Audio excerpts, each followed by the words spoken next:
शक्ति यादव, क्या बिहार में जल्दी चुनाव होने वाले हैं क्या, और आप तैयार हैं क्या इसके लिए? क्योंकि लोकसभा चुनाव में तो बहुत बढ़िया नतीजा एनडीए का आया है।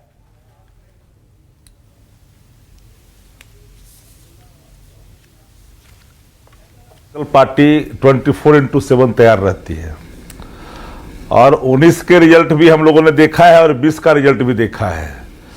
19 में 39 सीटें एनडीए जीती थी और 24 में 30 सीटें जीती है, एक निर्दलीय और 9 इंडिया गठबंधन। और चुनाव अगर होता है नवंबर दिसंबर में तो हम तैयार हैं, हर तरह से तैयार हैं। हाँ। और बिहार जिन मुद्दों पर चुनाव लड़ते रही है वो मुद्दा आज भी मुंह बाए खड़ा है और उस दिशा में हम काम करने के लिए प्रतिबद्ध हैं। हमारी चूक कहां हुई, हम विश्लेषण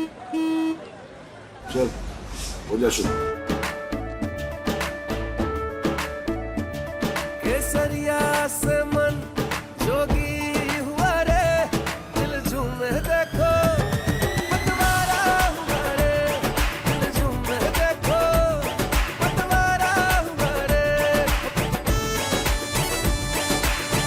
हर पल मनाओ केसरी त्योहार। विमल, बोलो जुबान केसरी। कर रहे हैं और ये हमारा आंतरिक विश्लेषण है। हम भारतीय जनता पार्टी नहीं है कि जब हम विस्तार कमेटी की बैठक करते हैं और कहते हैं कि जनता दल यू का वोट भारतीय जनता पार्टी को नहीं मिला और तब उपेंद्र कुशवाहा को जवाब देना पड़ता है।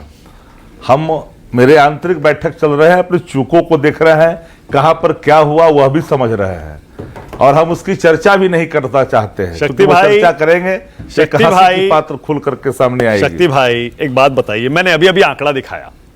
अरे आंकड़े हैं, जनादेश है। एनडीए ने 40 में से 30 सीटें बिहार में जीत ली हैं, जेडीयू बीजेपी 12-12। आपको कितनी सीटें मिली? 4। आपको भी पता है अगर आज विधानसभा चुनाव हो गए तो एनडीए स्वीप कर जाएगा विधानसभा चुनाव। आप कह रहे हैं हम तैयार हैं, आपको तो फिक्र होनी चाहिए। जल्दी चुनाव हो गए तो नीतीश कुमार की सरकार वापस आ जाएगी पहले से बड़े बहुमत के साथ। अच्छा मानक जी, आप एक अच्छे एंकर हैं, सूझबूझ रखते हैं, देश की राजनीति पर पैनी नजर रहती है। 19 में चुनाव के परिणाम आए और 20 में चुनाव के परिणाम आए, किसी से छुपी हुई नहीं है। हाँ। राष्ट्रीय स्तर के चुनाव में जो जनादेश हमें प्राप्त हुआ है उसको हमने सुधार किया। हमें अपेक्षा के अनुकूल रिजल्ट नहीं मिली, बाबत भी हमने जनादेश को सुधार करते हुए आगे की ओर हम बढ़ रहे हैं और 20 के परिणाम इस बात के प्रमाण है आपके सामने। तो 24 में अगर चुनाव होते हैं तो इन बातों को लेकर करके पूरे बिहार में चर्चा है कि माननीय मुख्यमंत्री जी चाहते हैं कि जल्द से जल्द चुनाव हो। अब भारतीय जनता पार्टी चाहती है किसी तरह से 4 महीना टले कि ताकि जो है अमित शाह जी का जादू चले, उनकी छड़ी चले और फिर भारतीय जनता पार्टी 272 का आंकड़ा तोड़ जोड़ करके पूरा कर ले और फिर इनकी ब्लैकमेलिंग न सुनी जाए। ये सब बात सामने है। जो भी राजनीति का ज्ञान रखने वाले हैं वो इतनी बातों को समझते हैं। सामयिक रूप से तत्काल प्रभाव से जिन चीजों को स्वीकारनी होती है भारतीय जनता अच्छा एक बात बताइए। ओके ठीक है शक्ति भाई, एक बात बताइए। बगुले की तरह देखिए और कोई ये बात नहीं बता सकता, ये आप ही बता सकते हैं क्योंकि जेडीयू वाले इस बात को मानते नहीं है, बीजेपी वाले इसको मानते नहीं है। तो जरा बता दीजिए ये चंद्रबाबू नायडू के शपथ ग्रहण में नीतीश कुमार क्यों नहीं गए और किसी और को भेजा भी नहीं? भेज सकते थे किसी को, अगर खुद नहीं गए तो क्या वजह है? इसका मतलब कुछ मतभेद सामने आ रहे हैं क्या? देखिए ये उनके पार्टी का आंतरिक विषय है और माननीय मुख्यमंत्री जी के प्रति हमारे ममता का भाव है और हम उनका सम्मान करते हैं। हो सकता है किस कारण से नहीं गए हैं वो विषय उनका है, लेकिन अब चीजें जब सामने खुल करके आती है राजनीति में तो लोग बात करते ही हैं। लेकिन मैं तो बिल्कुल बेबाक शब्दों में कहता हूं कि जो भी होगा वो छिपेगी बात थोड़ी। जब चर्चा हो रही है बिहार में और चर्चा करना पड़ रहा है राष्ट्र की बात में, जब ये बात नहीं छिप रही है तो बाकी चीजें धीरे धीरे जो रहेगी वो तो आ ही जाएगी। आपकी जो ममता झलक रही है ना, आपकी जो ममता टपक रही है आज नीतीश कुमार के लिए, उसमें भी बहुत कुछ छिपा हुआ है। इसीलिए तो आपसे पूछ रहा हूं, जरा बताइए ना, नीतीश कुमार जी अगर नाराज हैं कि उनको 2 मंत्री तो दे दिए गए, मंत्रालय हल्के दिए गए, उसके बाद देखिए वो खुद चंद्रबाबू नायडू के शपथ ग्रहण में नहीं गए, चल क्या रहा है? कहीं नीतीश बाबू को फिर से आप अपने साथ लाने की तैयारी तो नहीं कर रहे? देखिए नहीं, देखिए मैं बेबाक कहना चाहता हूं, क्योंकि राष्ट्र की बात कर रहे हैं और राष्ट्र को लेकर के आप चल रहे हैं, कई राज्य के सवाल इसमें निहित हैं। मैं एक बात जरूर कहूंगा, पब्लिक कंसर्न डिपार्टमेंट बिहार को नहीं मिला।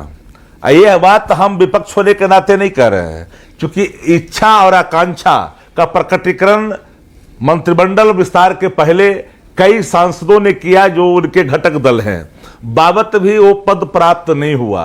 क्योंकि पहले भी यहां लघु सूक्ष्म और मध्यम उद्योग रहा है, पहले भी पंचायती राज, डेयरी और फिशरी रहा है, मछली भी रहा है, जानवर भी रहा है, दूध भी रहा है। यह बताने की आवश्यकता नहीं है। कपड़ा मंत्रालय मिला है, सब बिहार में जो मिला है मंत्रालय, वो पीपुल कंसर्न बिहार में हमारे दूर दूर तक मुझे समझ में नहीं आता है, क्योंकि जो रहे हैं उनका परफॉर्मेंस बिहार के हित में कितना रहा है बताने की आवश्यकता नहीं है। हाँ, एक बात जरूर है, टीडीपी अगर चाहती है कि उनको मिले लोकसभा का अध्यक्ष तो मिलना चाहिए, क्योंकि जो होने वाला है, अगला कदम जो होने वाला है वो सबको पता है। आप डालिए, अगला कदम अमित शाह जी बड़ा सूझबूझ वाले हैं, में घी डालिए, उनकी नजर पैनी है। नहीं, मैं देखिए, अच्छा इतिहास उत्तरदायी किसे ठहराएगा?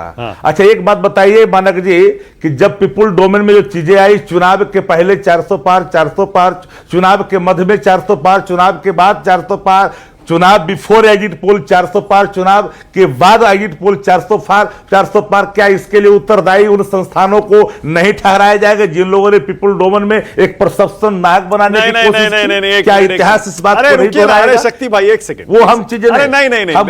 अब देखिए, अब जनादेश आ चुका है।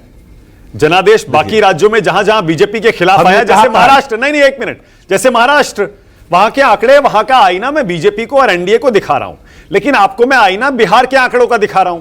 मान लीजिए बिहार आप हार गए, 40 में से 30 सीट एनडीए जीत गया, तो इतना अच्छा चुनाव लड़ने के बाद आप हार गए। विधानसभा का चुनाव अगर हो जाएगा आज या जल्दी हो गया, जैसा नीतीश कुमार चाहते हैं और बीजेपी भी चाह रही है लगता है, तो आपके लिए मुश्किल हो जाएगी ना। अच्छा देखिए, लगता है कि लगती है, वो तो आने वाला कल ही पता चलेगा। मुझे 3 महीना इंतजार करने दीजिए, थोड़ा 3 महीना का आप इंतजार करिए। संसद चलने दीजिए, सत्र निकलने दीजिए, ट्रस्ट वोट होने दीजिए, उसके बाद फिर बातें खुल करके सामने आएगी। समझ गया, ऐसा नहीं है कि चीजें पीपुल डोमेन में नहीं है। समझ गया अभिषेक झा।